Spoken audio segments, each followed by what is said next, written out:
Welcome back guys. So now we are going to learn about blends in Illustrator. So in one of the previous tutorials in which I taught you how to make a long shadow, I taught it to you by making a blend. So basically we are going to cover blend in a little detail.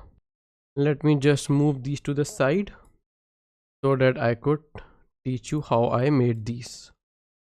So let's first make a circle over here, a simple circle. Let's copy this color. Okay. So I didn't just make this circle, then made another one, a little bigger one, and so on. That would take a lot of time.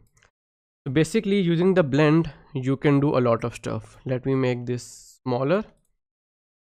I will copy this, make this bigger. So this is the bigger one and this is the smaller one. I can select both of them. Go to Object, Blend, Blend Options. Let's set the specified steps to, I guess, 15 and hit OK. Now I will go to Object again, Blend and Make.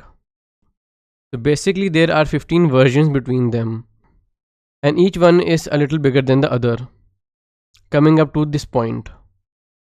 Similarly, you can make another circle over here and one over here. Let's change its color to yellow.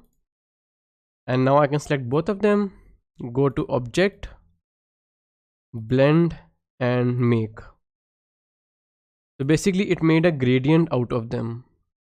I can also select both of them, go to Object, Blend and Blend Options. So instead of 15, I can set it to 1000. 1000 is the max number and hit OK. So this is a smooth gradient now. What was the last one? Okay, so this one. So let's create a circle over here and change its color to something like magenta. Okay, let's put a stroke on it too, just for fun.